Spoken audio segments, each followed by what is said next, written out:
answering my questions, Senator Durbin. Thanks, Mr. Chairman. Mr. Torphy, you've piqued my curiosity. 90,000 special events, you say, in a year? Is that correct? Yes, sir. If you determine there is a malicious drone overhead at one of these events, what do you do to mitigate the threat? Well, to be clear, there's over 90,000 special events this past fiscal year. Our team is present at an extremely, extremely small number of those. Only the absolute highest risk special events, things like the Super Bowl, the Indy 500, et cetera, are the type of events that we are present at. Understood. Yep. At those events, nearly every mission we do, we see people violating the law. We provide fair notice. We implement flight restrictions. How do you provide notice? Do they file flight plans?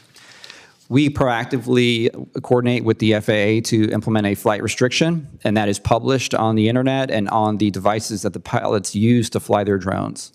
So sometimes it's even geofence, where the drone manufacturer will provide some level of software barrier where they can't fly into that area, but that does depend on the drone manufacturer. But how do you mitigate it? How do you stop it? It's flying over Wrigley Field. He's not authorized. What's next? Yeah, for the events that we are providing coverage, again, very, very small and inadequate amount of these events. We use a variety of technologies to detect, track, identify, and then, if absolutely necessary, technically mitigate. We have two forms of mitigation.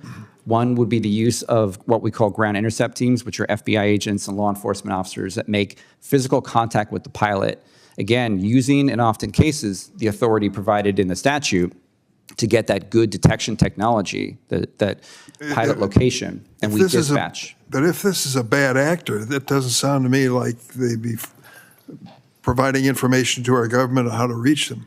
Well, that is option one, sir. And then option two, if absolutely necessary, we'll use those technical countermeasures, right? Equipment that we use specifically designed to disrupt the drone signal. And I can't get into the details of all of that, but we have a very good success rate using that technology, again, when absolutely necessary. We've had drones go right up to the edge of halftime games for Super Bowls and such, and we've been successful in repelling those. Maybe we'll do a classified briefing, learn a little more. It'd be my pleasure. In the process.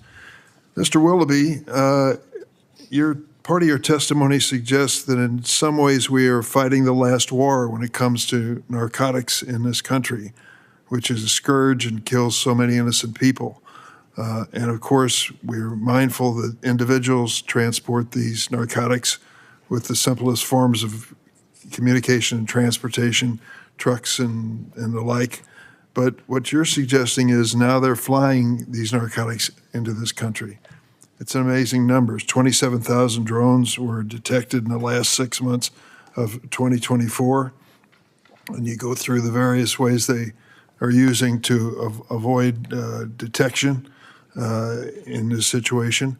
We just recently had a debate over a reconciliation bill where we're investing billions of dollars in detention facilities and new things that will be built at the border to deal with the human trafficking back and forth over the border. How much is it going to take for us to deal with the drone threat that you've outlined very specifically? It's going to take a lot. I'm going to be honest with you. We have a portion of the border that has persistent surveillance measures there, but the members of these cartels and these transnational criminal organizations, they're very smart, and they move their operations across the border to where our operators either cannot interdict them or we don't have technology in place in a persistent basis. And it's going to take a significant amount of investment, both at the component level for U.S. Customs and Border Protection, as well as at the department level, to have enough equipment sporadically spread across the border to be able to detect drones operating across 2,000 linear miles of land.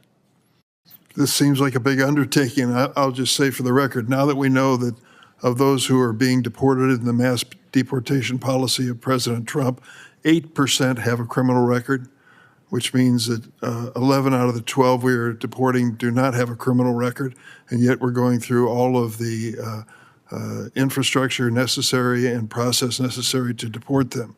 It seems to me that if we're going after real threats, current threats, and growing threats to the United States, we should divert some of this money from this mass deportation, which is only deporting people who overstayed a visitor's visa, for example, instead focusing on what you have identified as a scary prospect of all the 2,000-mile border that is vulnerable to these narcotics and other dangerous elements that are being sent into our country. So I would hope we do that.